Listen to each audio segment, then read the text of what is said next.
100만 원 준다 그러고 진짜 제가 보기에는 상상을 초월하는데 하루에 4만행에서 6만행을 줘요. 그러니까 일회성으로 주는 게 아니라 매일. 매일.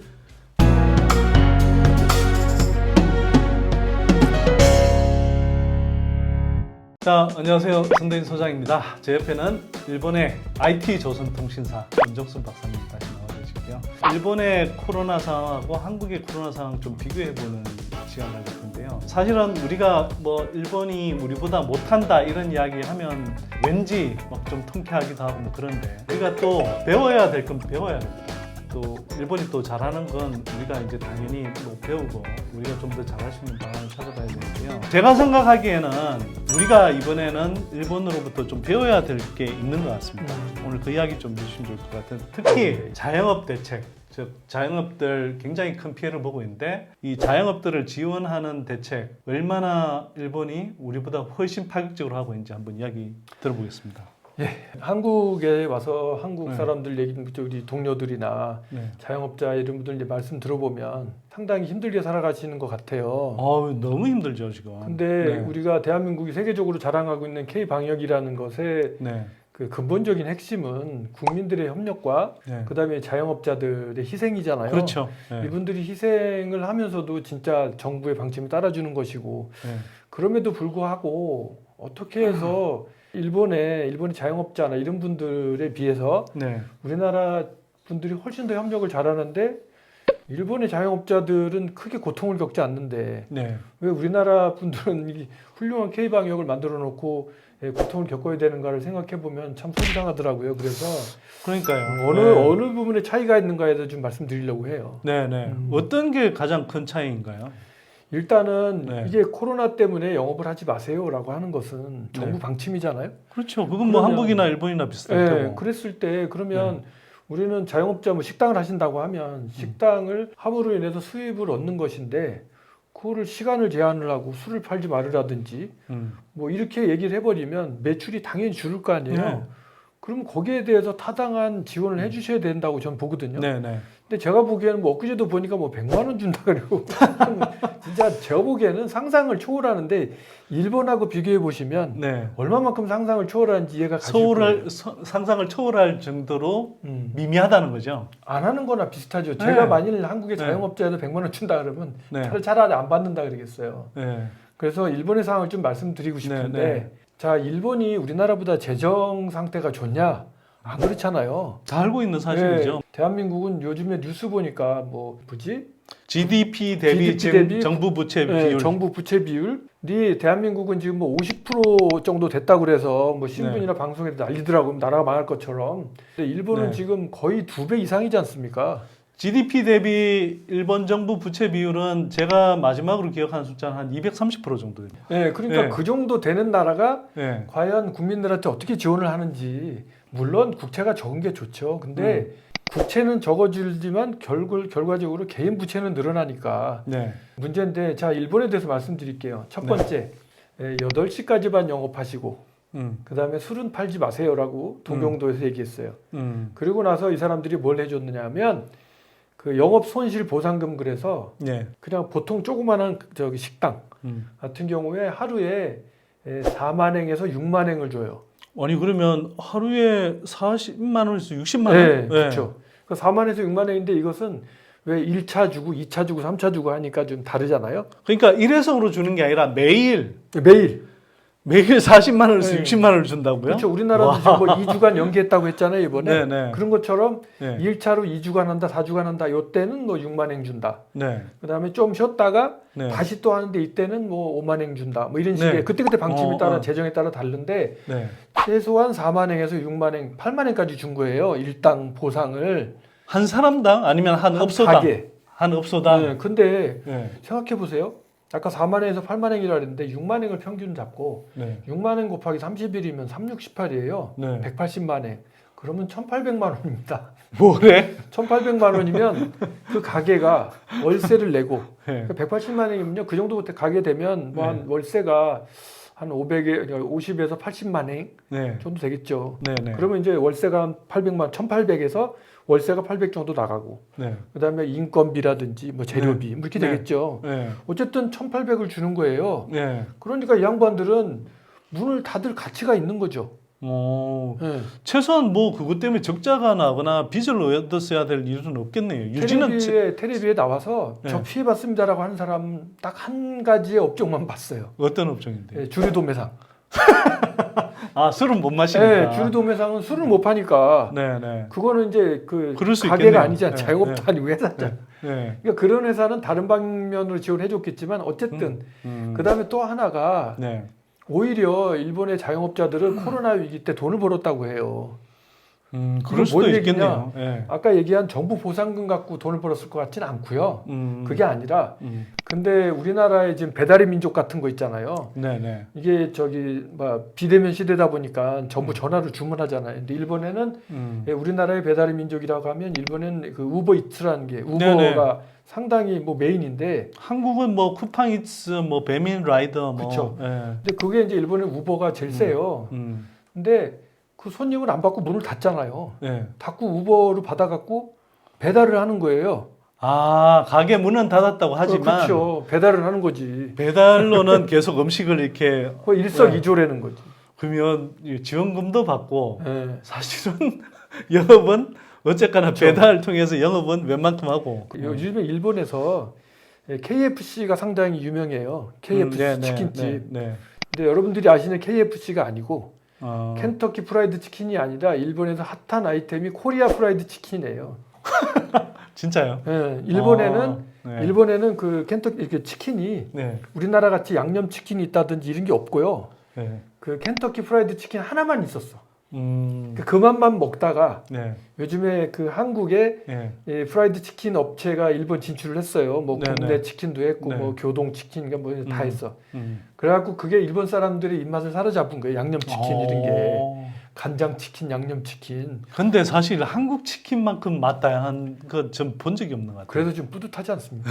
일본에서 KFC 딱 그러면 켄터키 프라이드 치킨이 아니라 코리아 프라이드 치킨이라는 게. 근데 네. 그러다 보니까 예. 이분들이 코로나 시작할 때 창업하신 분들이 많아요. 그건 코로나 때문에 한 게 아니라 그 시점이 맞았어요. 그래서 내가 자주 가는 치킨집 사장님한테 물어봤거든요.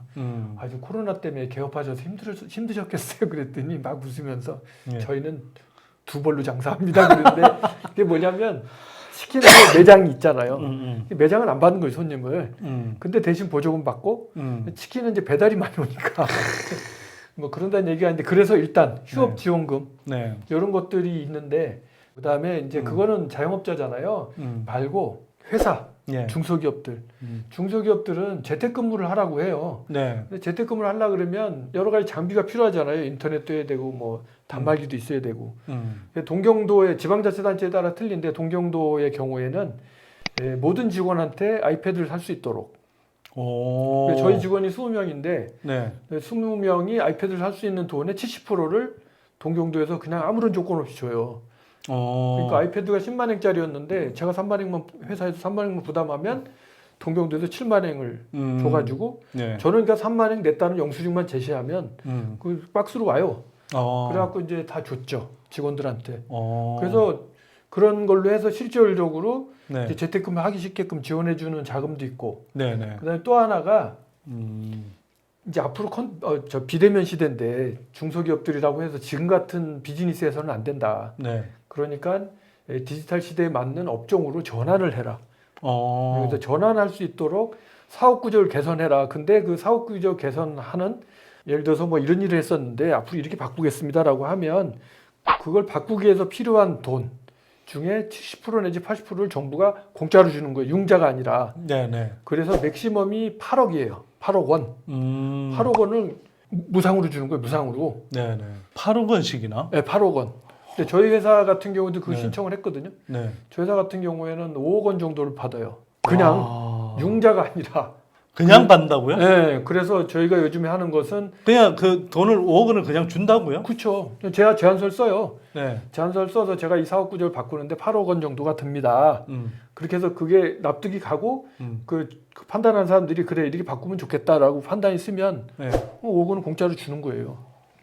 와, 그러니까 융자가 아니라고. 네. 그 다음에 그걸 웬만한 기업들이 다 받겠네요. 중소기업들, 그러면? 중소기업들 상당수의 기업들이 받겠네요. 이제 신청해서 네. 그것도 그냥 막 주는 건 아니잖아요. 네. 예를 들어서 내가 진짜로 이런 아이템을 만들겠다. 네. 뭐 그런 거를 해서 통과가 돼야 되는데 뭐 상당 부분의 사람들이 받죠.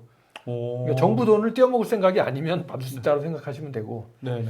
그다음에 또 하나가 이제껏 만들었던 제품 말고 좀 혁신적인 걸 만들어봐라. 네네. 그래서 그 혁신적인 걸 만든다 그래갖고 또 이게 소프트웨어 개발하겠다고 저희 같은 경우에 제안을 했어요. 제안해갖고 3억을 받았어요.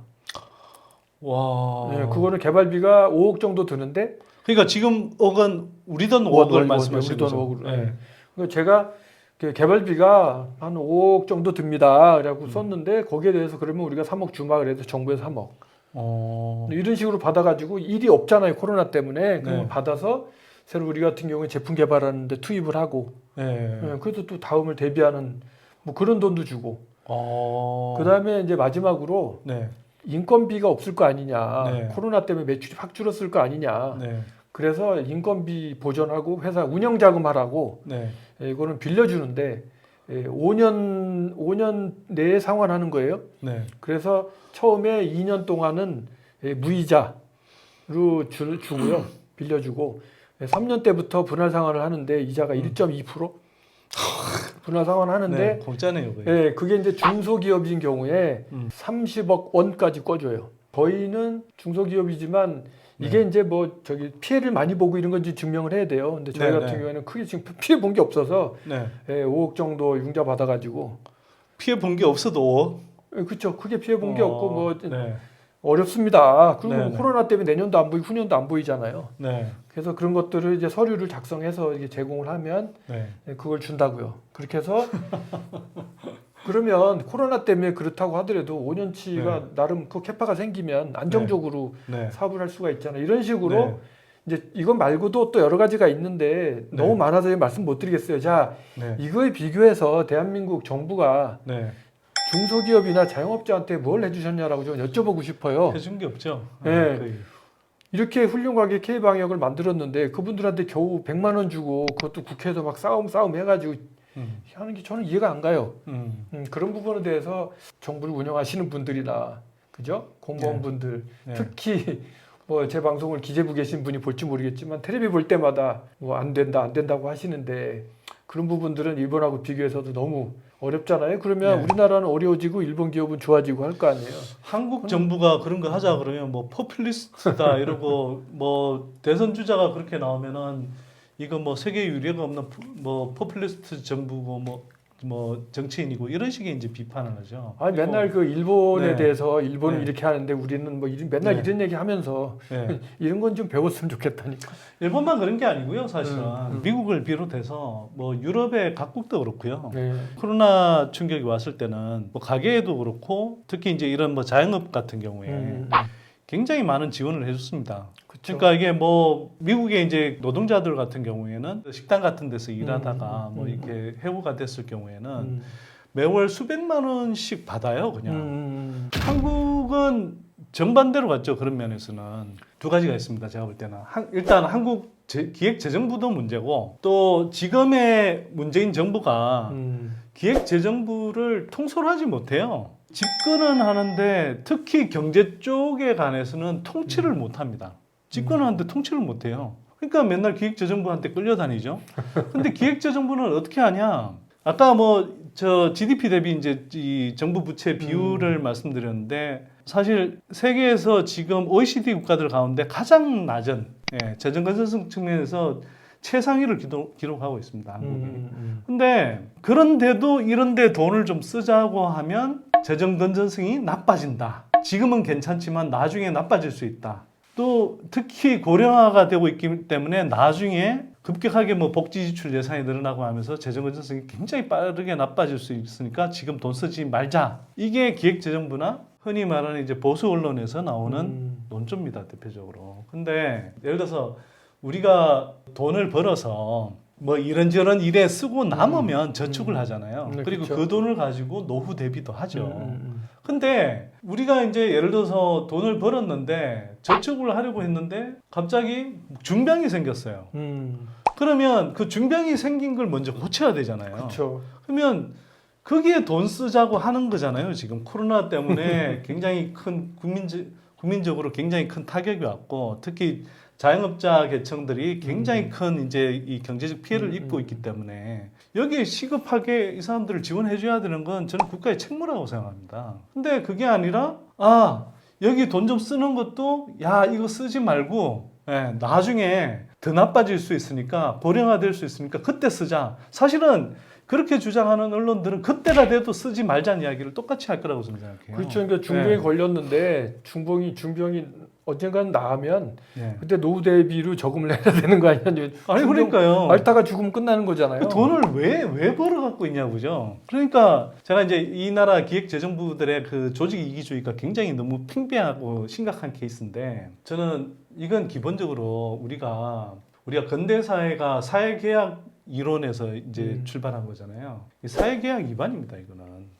왜냐하면 사회계약이라는 것은 기본적으로 국가적인 어떤 큰 재난이라든지 국민들의 안위에 큰 문제가 생겼을 때 국민들의 재산과 생명을 보전해 주기로 한 거잖아요. 안전을 지켜준다는 게 국가의 의무잖아요. 그렇게 해서 사람들이 일정하게 자유를 유보하고 국가와 계약을 맺었다는 거잖아요. 근데 지금 상황은 뭐냐면 코로나가 왔어요. 그렇게 해서 코로나가 퍼졌는데 자영업자들이 장사를 못하게 됐어요. 그 사람들이 예를 들어서 무능하거나 또는 노력을 안 해서 그렇죠. 그래서 이렇게 자영업자들이 망하게 됐다면 그거야 상당 부분 그 사람 책임이지만 그게 아니라 이 사람들은 열심히 하고 싶고 그 전에 장사가 잘 됐는데 코로나 때문에 그리고 정부가 다른 국민들의 생명과 안전을 지키기 위해서 니네들이 희생해 그래서 희생을 하고 있는 건데 그래서 피해가 온 건데 이 사람들은 국가가 챙겨줘야 돼요. 그래서 일본 정부가 그쵸. 하는 정도는 사실 저는 오히려 뭐 포퓰리스트적인 것도 아니고 너무나 국가가 국민을 위해서 당연하게 해야 되는 거라고 생각하거든요. 저는 정말 이 부분에 있어서는 한국 정부가 무능하기도 하거니와 그 다음에 기획재정부에 너무 끌려다니기도 하고요. 그런 면에서는 굉장히 통탄할 정도로 실망스럽습니다. 아까 말씀하신 것처럼 내가 해주면 퍼주기라 그러고 뭐 남이 한다 그러면 뭐 아까 아낀다 그러고 뭐 이런 식의 것들은 좀 이제 우리나라도 그만해야 될 것 같아요.